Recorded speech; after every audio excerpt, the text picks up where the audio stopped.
Focus में है। Electronic manufacturing देश भर में बढ़ रही है और कुछ केन्स जैसी कंपनियां बहुत शानदार काम कर रही हैं। अगर आप रिजल्ट्स देखिए केन्स का तो आपको मालूम चलेगा। और ये देखिए 16% ऊपर है केन्स का स्टॉक आज।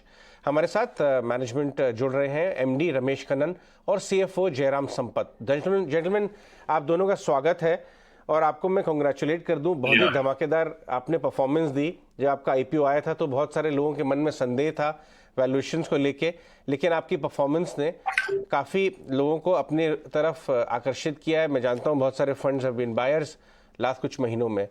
तो सबसे पहले मैं आपसे बात करता हूं रमेश जी। ये तो हो गई क्वार्टरली रिजल्ट्स के बहुत ध्यान से मैं अभी हम लोग बात करेंगे, लेकिन एक लार्ज पिक्चर आप हमें बताएं।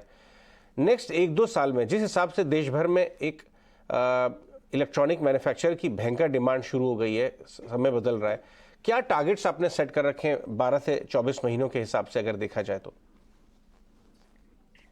Companies like us are having good potential now because the government support is also there, as well as the geopolitical situation. So our customers are pressed to move to India.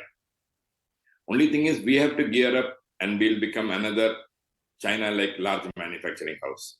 We have set targets at 1,700 crores going forward this year, and coming year we are having almost the similar type of growth.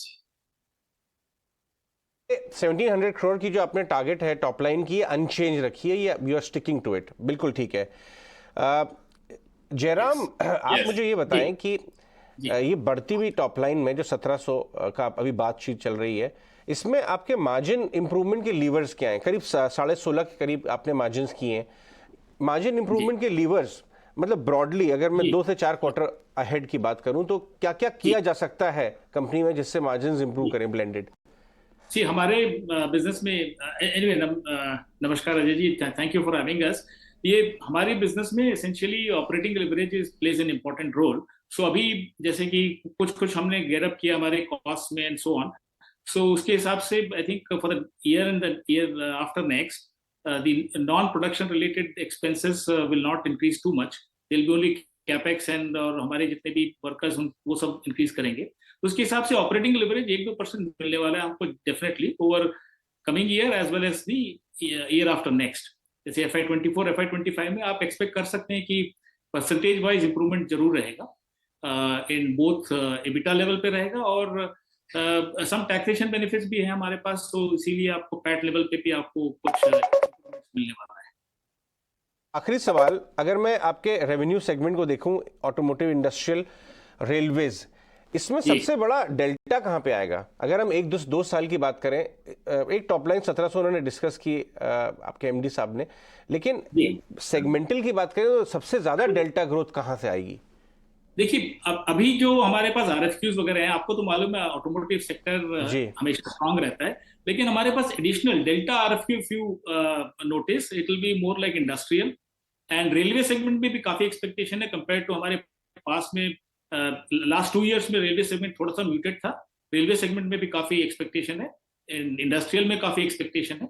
Of course automotive का strength रहेगा at least 1-2 साल तो, और वो अच्छे से improve होने वाला है। और एक और चीज है, ईवी सेगमेंट जो है वो काफी स्ट्रांग हो रहा है और हमारे पास नॉट ओनली 4 व्हीलर बट उसके इंफ्रास्ट्रक्चर के काफी अपॉर्चुनिटीज आर देयर, सो सब लाइव हो रहे हैं। सो ये 3-4 सेक्टर हैं और डिफेंस एंड एरोस्पेस एक सेक्टर है जो हमारे पास ऑलरेडी क्लाइंट्स हैं, उनका फायर अप होना बाकी है, तो वो शायद इस साल शुरू हो जाएगा। और मेडिकल में भी एक नया क्लाइंट है हमारे पास, तो उसको भी हम एक्सपेक्ट कर रहे हैं कि वो काफी पुश देगा। तो हमारा जो एक एम रहता है कि एक बैलेंस रखा जाए हमारे पोर्टफोलियो में, तो FY24 में वो शायद हम अचीव कर पाएंगे। तो ये बैलेंस रखने से भी आपको एक जो है बीटा लेवल पे कंफर्ट ज्यादा मिलेगा और पैट लेवल पे भी थोड़ा परसेंटेज वगैरह 1 से 2% इंप्रूव होने के चांसेस हैं। बहुत ही शानदार।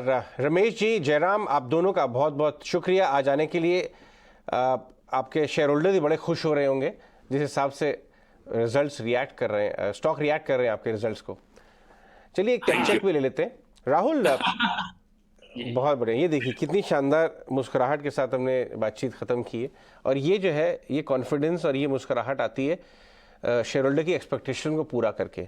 मुझे क्लियरली याद है जब ये आईपीओ आया था तो लोग काफ़ी ज़्यादा बात करते इतना महंगा है, कैसे होगा, क्या होगा, लेकिन आप देखिए जब अर्निंग्स आती हैं तो महंगा जो है वो फेयर वैल्यू लगने लगता है, उसके बाद सब ओन करना चाहते हैं। पार्थिव है हमारे साथ, पार्थिव से एक क्विक व्यू ले लेते। ओके, पार्थिव चले गए, बट इसका टाइम, इसका बहुत ज़्यादा टाइम पीरियड हमारे पास चार्ट पे शायद हो या नहीं। संतोष, आप केन्स के चार्ट्स को चेक कर सकते हैं, रिसेंट आईपीओ, इसलिए मैं हिचक रहा था आपसे पूछने के लिए, बट फिर भी। यस, केन्स के चार्ट की बात करें तो जब से लिस्टिंग हुई उसके बाद से ही कंटिन्यूसली हाई आ रहा है, और आज भी एक अच्छी तेजी के बाद, हालांकि ऊपर एक ट्रेंड लाइन रेजिस्टेंस आ रहा है 1180 से 1200 के बीच में, तो वहाँ हो सकता है मुनाफा वसूली आ जाए। लेकिन अगर कोई मुनाफा वसूली आती है और स्टॉक फिर से अगर आपको 140 के जोन में मिल जाता है तो एक बहुत अच्छी बाइंग अपॉर्चुनिटी रहेगी, क्योंकि ओवरऑल स्ट्रक्चर काफी बुलिश है। बट इस लेवल पे एज ए ट्रेडर चेस करना थोड़ा सा मुश्किल है, तो कोई डिप आता है तो खरीदारी के मौके के रूप में देखना चाहिए।